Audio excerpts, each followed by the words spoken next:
오셨습니다. 잘 오셨습니다. 보고 해보세요. 예, 반갑습니다. 보고 싶었습니다. 아휴, 그냥 건성건성. 예.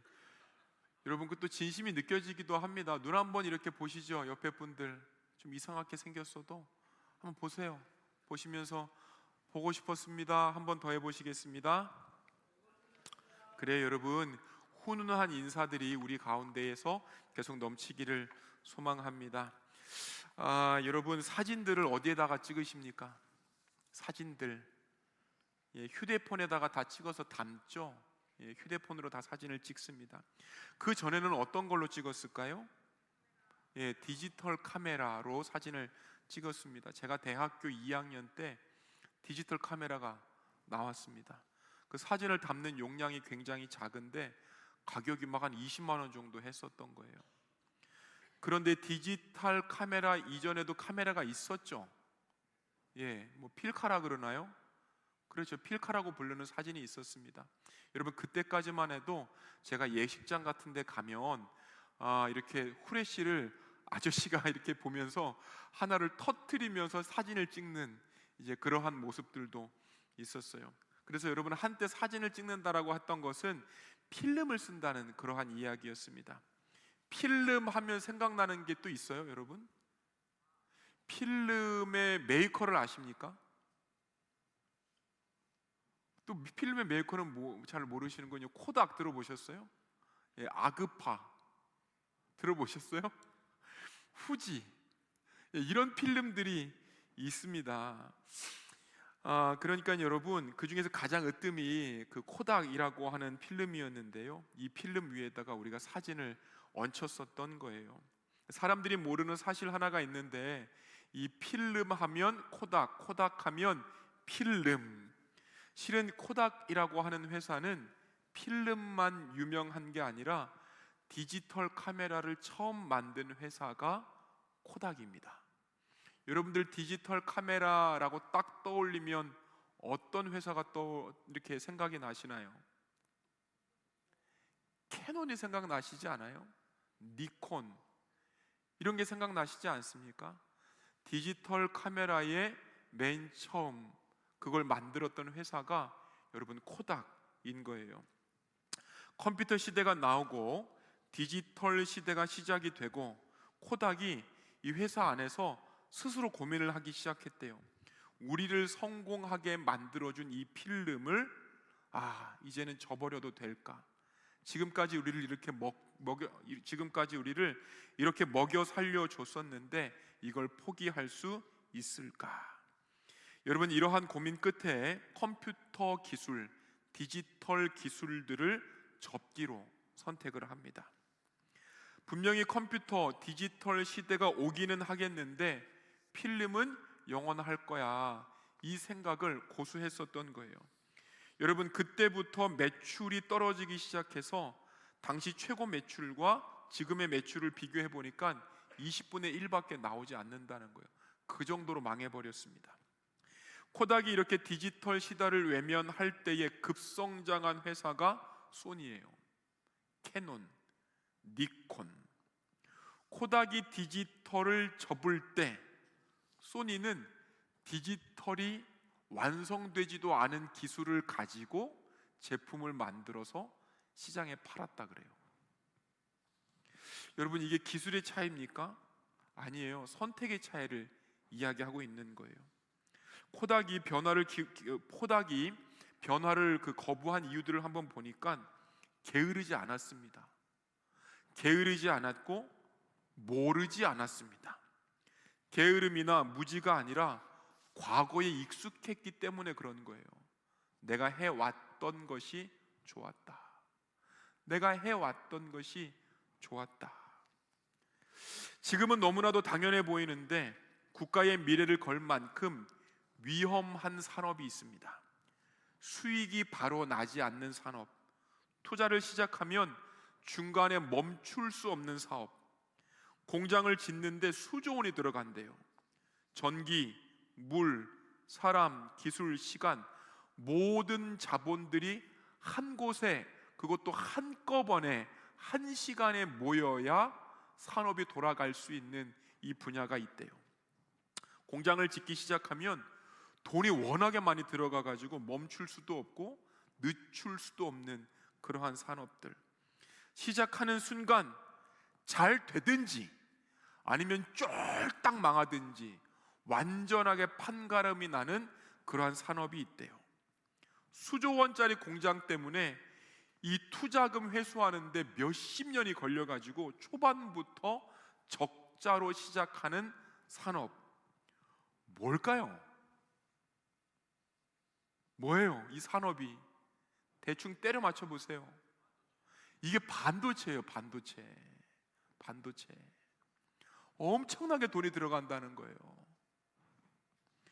이 돈을 쓰고도 아무것도 못 건질 수 있다. 이러한 위험 때문에 정부가 이 반도체를 건드릴까 말까 이걸 고심했다 그래요.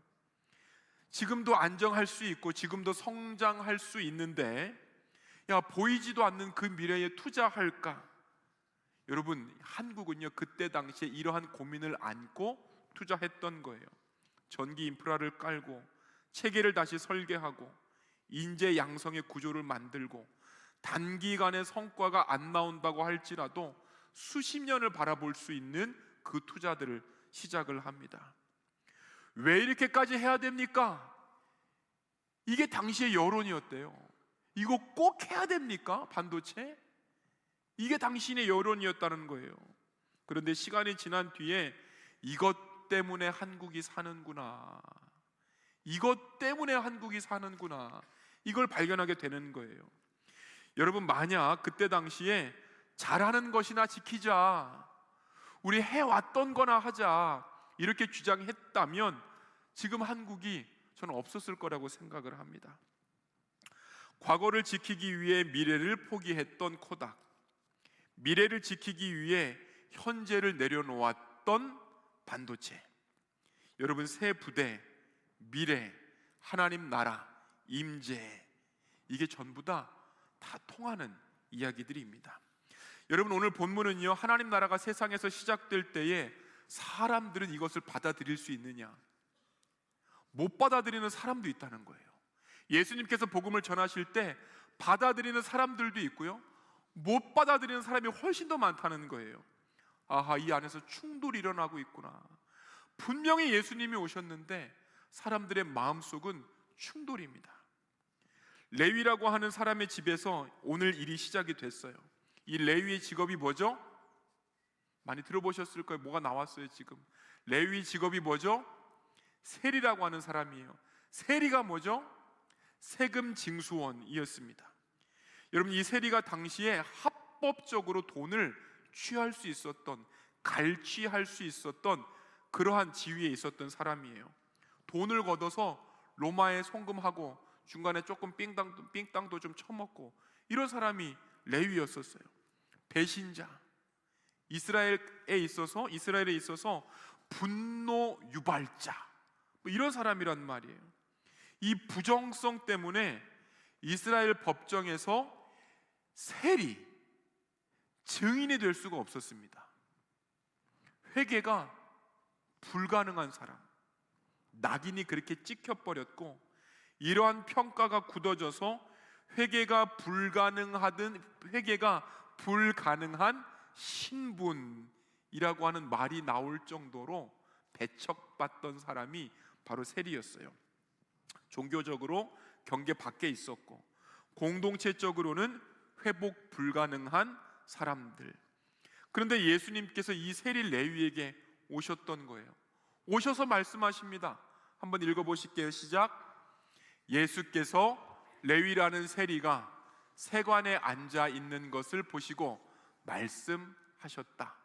나를 따라오너라. 나를 따라오너라. 많이 듣던 얘기죠. 나를 따라오너라. 어느 때 듣는 얘기예요? 나를 따라오너라. 어느 때 듣는 얘기예요? 어느 때 듣는 얘기예요? 에? 어느 때 듣는 얘기예요? 예수님께서 제자 부를 때 나 따라와라 이렇게 부르시잖아요. 여러분, 이거란 말이에요. 나를 따라오너라. 나를 따라오너라. 이 나를 따라오너라 이 말 때문에 균열이 시작되는 거예요.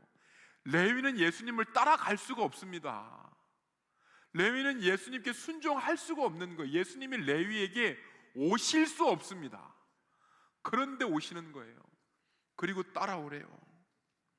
여러분, 여기에서 시작된 균열들, 당시의 법, 당시의 전통, 익숙한 질서로 볼 때 이래서는 안 되는 거예요. 이래서는 안 되는 거예요. 세리를 찾으신다고요? 당시의 이웃들이 무엇라고 이야기했을까요? 야, 예수님 따라가기 전에 직업부터 바꿔라. 예수님 따라가기 전에 너가 했었던 부정한 관계들 청산해라. 예수님 따라가기 전에 삶의 문제 바로 잡아라. 예수님 따라가기 전에 경건의 기준을 어느 정도 맞추고 따라가라. 예수님 따라가기 전에 좀 준비부터 해라. 이게 일반적인 상식인 거예요. 이게 일반적이라고요. 아주 기본적인 생각입니다. 그런데 예수님께서 그 기준을 뛰어넘으시는 거예요. 예수님께서 부르실 때 레위의 반응도 상당히 낯섭니다. 레위가 예수님의 부르심에 응답을 해요. 다른 제자들은요, 나를 떠나소서, 내가 죄인입니다, 나를 멀리 하셔야 됩니다, 이런 식으로 예수님을 멀리하고 떠나고, 이게 제자들의 반응이었다면 레위는 즉각적인 회개가 없어요. 대신 어떻게 하죠? 집을 오픈해버려요. 좀 다르죠? 회개가 일어나야 될 것 같은데 회개가 일어나지 않고 집을 오픈을 해요. 여러분, 우리가 회개를 생각할 때에 죄를 끊겠다고 결심하는 장면, 과거, 습관을 되돌이키는 장면, 울면서 막 질질 짜고, 이런 모습들이 생각나는 장면들을 회개라고 이야기해요. 그런데 오늘 보니까요, 누가에 있어서 레위의 모습을 보면 회개는 집을 여는 장면인 거예요. 뭐라고요? 회개가 집을 여는 장면인 거예요. 회개가요, 마음을 여는 그 장면이 회개입니다. 애통하고 슬프고 숨고 울고 질질 짜고. 여러분, 이게 회개가 아니라 하나님, 내 마음이 이따위입니다. 내 마음이 이것밖에 안 됩니다. 그런데도 오실래요? 여러분, 이게 회개의 모습인 거예요.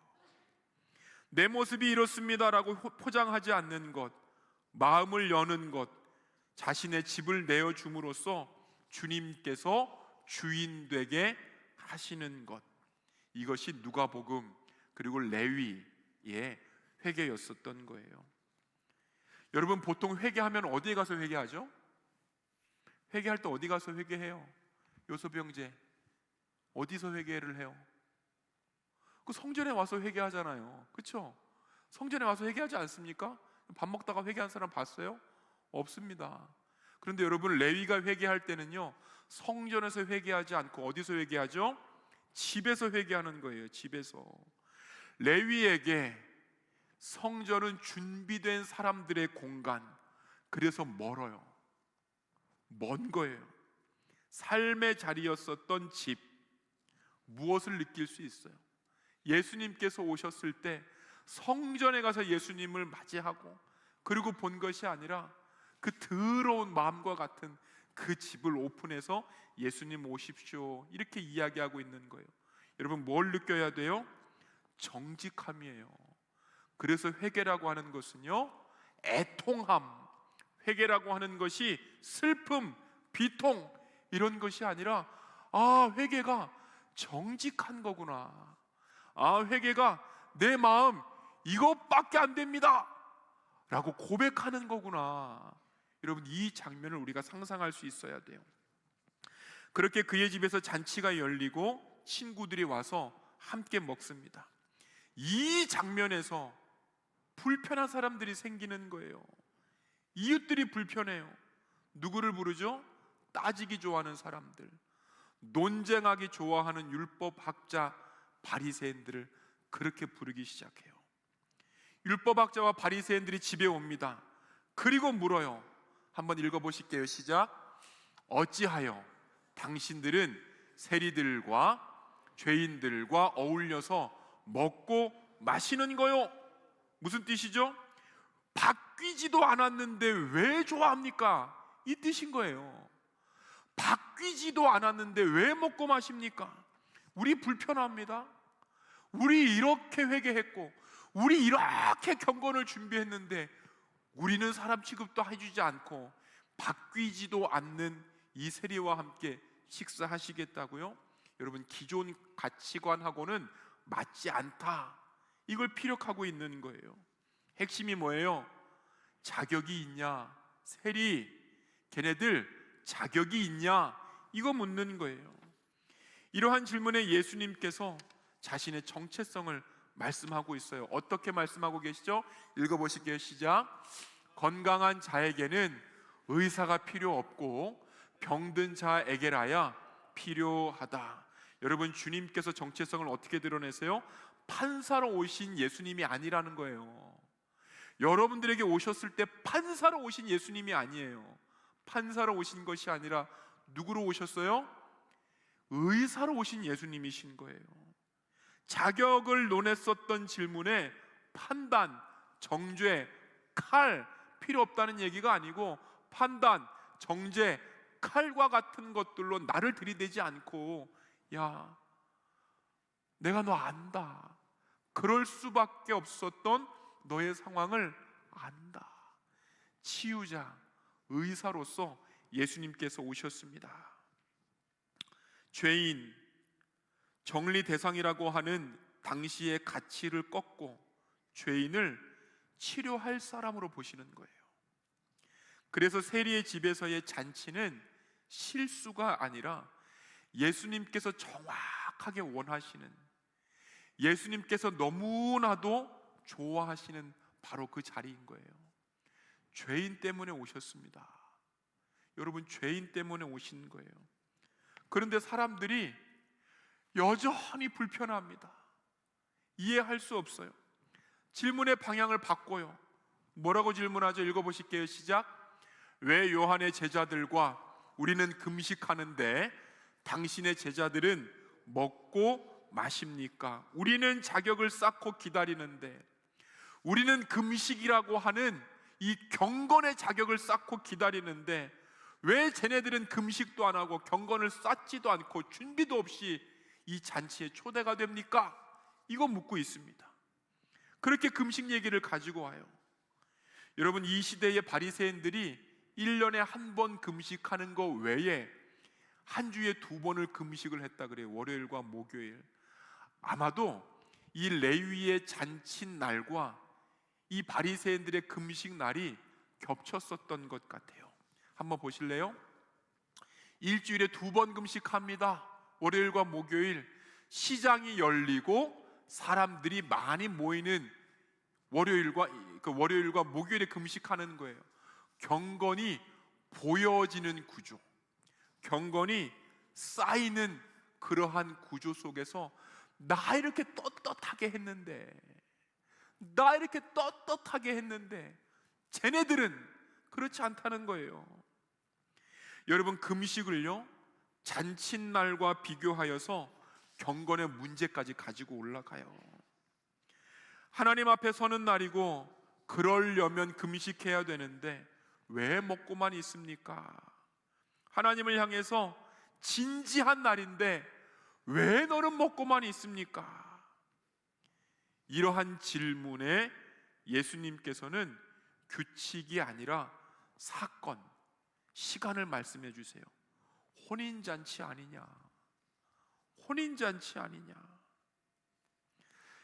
무엇을 해야 잔치를 참여할 수 있습니까? 이 질문에 지금이 어떤 때냐?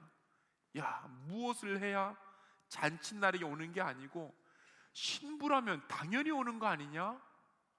이렇게 말씀하고 계시는 거예요. 그리고 한 가지의 비유를 더 하시고 계세요. 한번 읽어보실게요. 시작. 새우 조각을 낡은 옷에 붙이지 않고 새 포도주를 묵은 부대에 담지 않는다. 포도주에 집중을 해보면요, 여러분 성경에는 비유로 사용할 수 있는 것들이 굉장히 많이 있습니다. 빵, 또 뭐 있어요? 신입생들 뭐 있죠? 빵 말고 물. 빵이 있고 또 뭐 있어요? 물, 길, 빛, 생명, 이런 비유들이 많이 있는데 오늘 비유에서는 포도주를 가지고 오셨단 말이에요. 더 정확하게는 새 포도주를 가지고 오셨어요. 이 포도주, 새 포도주가 의미하는 게 뭐죠? 잔치 의미한다고 보시면 딱 적절합니다. 하나님께서 죄인들과 하는 게 막 치고 정죄하고 까고, 오늘 목사님이 얘기하셨었는데 바르는 그런 날이 아닌 거예요. 예수님께서 죄인들을 만나는 그때는 잔칫날인 거예요. 그래서 포도주로 묘사가 됩니다. 그런데 포도주가요, 새 포도주래요. 여기서 말하는 새 포도주는요, 저기 보니까 뭐라고 써져 있죠? 뉴 와인스킨이라고 써져 있는데, 이게 새롭다의 뉴보다는요 다르다의 뉴가 훨씬 더 맞습니다. 다른 거예요. 원산지가 다른 거예요. 원산지가. 그러니까 원산지가 다른 것, 원산지가 다르게 발효되고 있고 다르게 팽창하고 있고 다르게 자라고 있는, 전혀 섞일 수 없는 것으로서의 새 포도주인 거예요. 그래서 이 포도주는요, 가만히 두면 스스로 움직입니다. 가만히 두면 부대를 밀어냅니다. 기존의 질서 안에 얌전히 머물러 있는 법이 없는 거예요. 여러분, 이 새 포도주가 바로 은혜의 특징인 거예요. 은혜, 우리가 관리할 수 없습니다. 하나님 나라가 오신 것, 우리의 생각과 우리의 뜻을 가지고 하나님, 이 부분에서는 이렇게 은혜를 주셔야 되는데요 라고 이야기할 수 없다는 거예요. 오시면, 하나님 임재하시면, 하나님 오시면 그저 주님 오셨군요, 내 마음을 엽니다, 여기까지 하는 거지, 그 은혜는 이러한 모습으로 오면 안 되는데 이렇게 우리의 생각 가지고 재단할 수 없는 것. 그래서 여러분, 제가 이 새 포도주를 보면서 우리 둘째가 생각이 나는 거예요. 계속 뛰어놀아. 집에서 제발 좀 그만 뛰어라. 아빠 정신이 나갈 것 같다. 내 정신이 안드로메다로 갈 것 같으니까 제발 좀 그만 뛰어라. 집에서 못 뛰게 하니까 이 친구가 스트레스를 받았는지 밤에 잠을 자다가 새벽 4시에 갑자기 일어나서 줄넘기를 하더라고.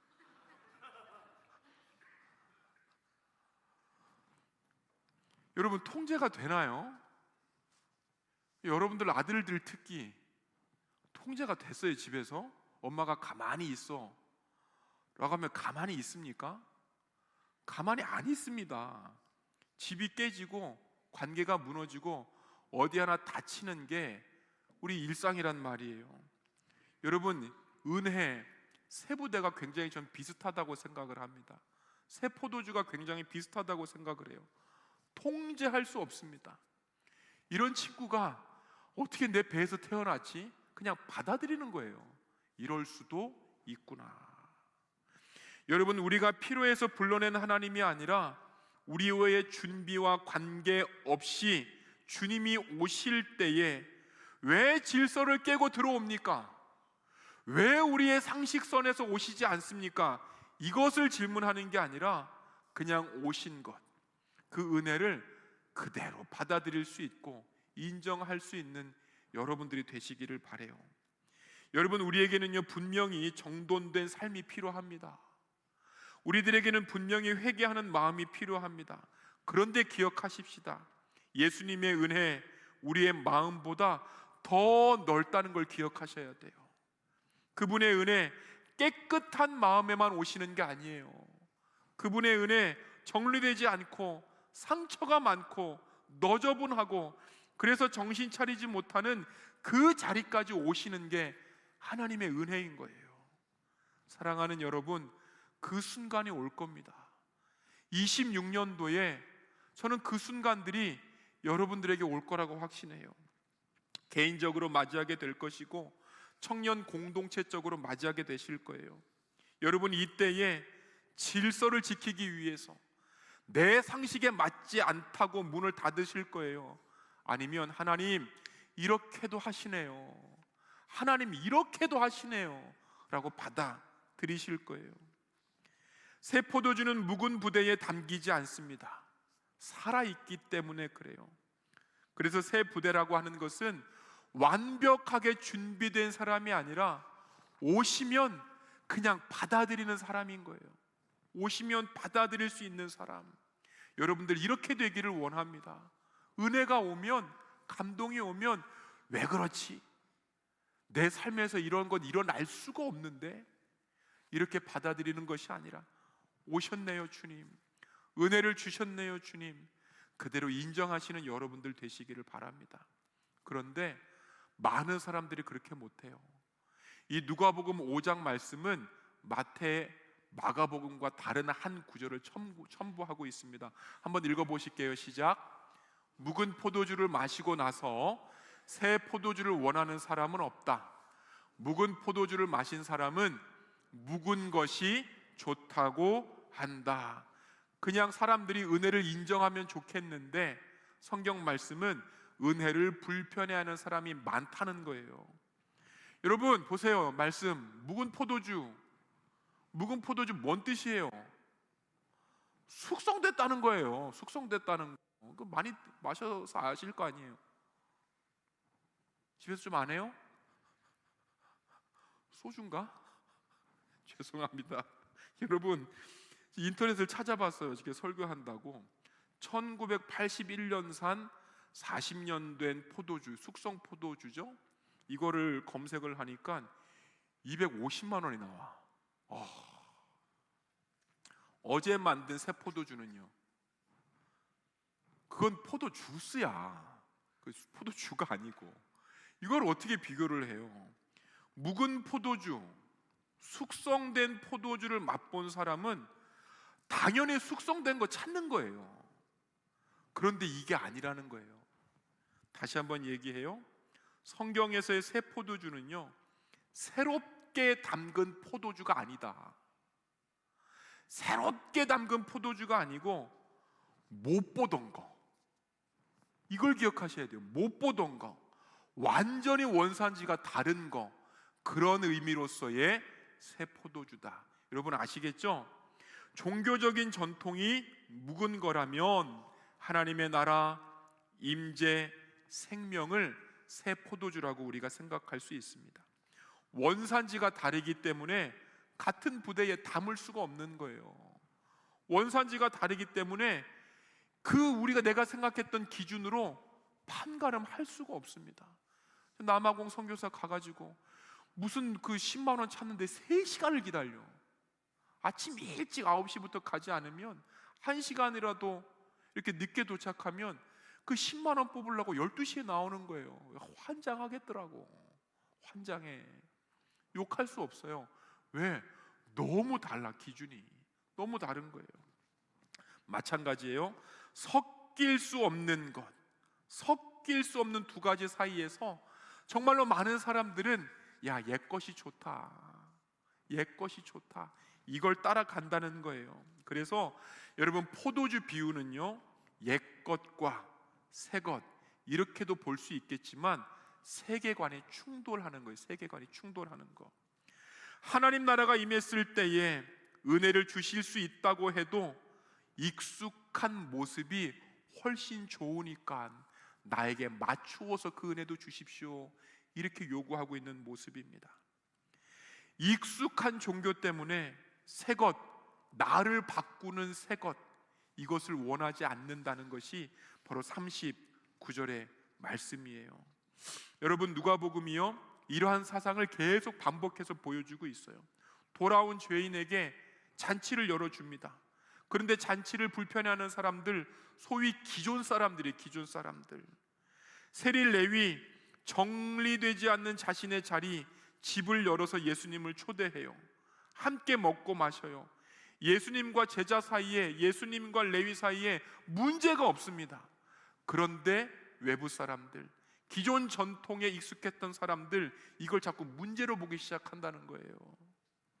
여러분, 우리가 탕자의 이야기를 잘 알고 있어요. 여러분, 탕자가 회복해서 돌아와요? 회복해서 돌아와요?